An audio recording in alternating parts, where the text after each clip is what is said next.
কবিতা শাপলা এক নীরব কষ্টের নাম। শাপলা, তোমাকে দেখলে আমার কেন জানি মনে হয় তুমি এই পৃথিবীর ভিড়ে হারিয়ে যাওয়া একটা নরম বিষাদের গল্প।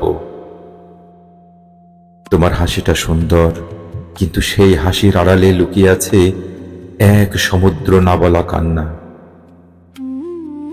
তুমি কাউকে ভীষণ ভালোবেসেছিলে, এতটাই ভালোবেসেছিলে যে নিজের হৃদয়ের প্রতিটা ধ্বনি পর্যন্ত তার নামে লিখে দিয়েছিলে।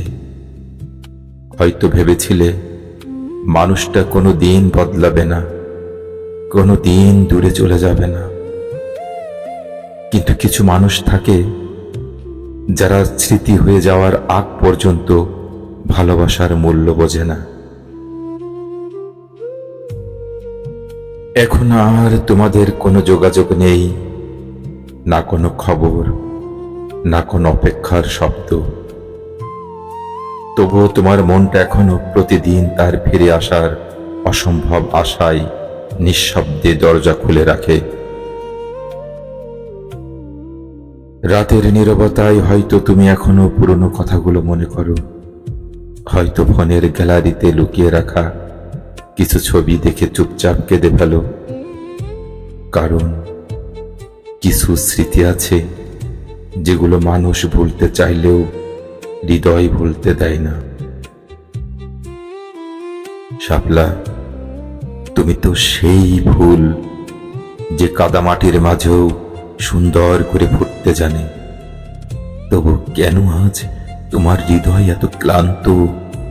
কেন তোমার চোখের নিচে জমে আছে গভীর অভিমান আর বিষণ্ণতার ছায়া? তুমি ভেতরে ভেতরে ভেঙে গেলেও মানুষের সামনে হাসতে জানো। নিজের কষ্টগুলো বুকের গভীরে লুকিয়ে রেখে চুপচাপ সবার খোঁজ নাও।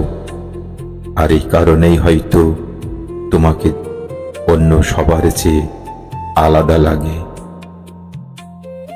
জানো শাপলা, কিছু মানুষ পৃথিবীতে আসে অন্যদের ভালোবাসতে, নিজের কষ্ট পেতে। তুমি হয়তো তাদেরই একজন। তবু আমি চাই একদিন তুমি আবার মন খুলে হাসো, আবার কারো কথায় তোমার চোখ জ্বলে উঠুক। আবার তুমি বিশ্বাস করতে শেখো যে পৃথিবীতে সব ভালোবাসা হারিয়ে যায় না।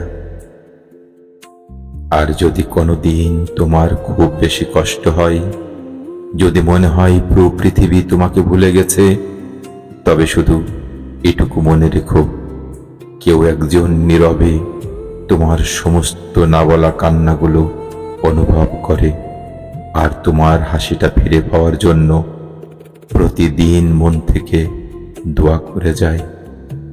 ভালো থেকো শাপলা, ভালো থেকো।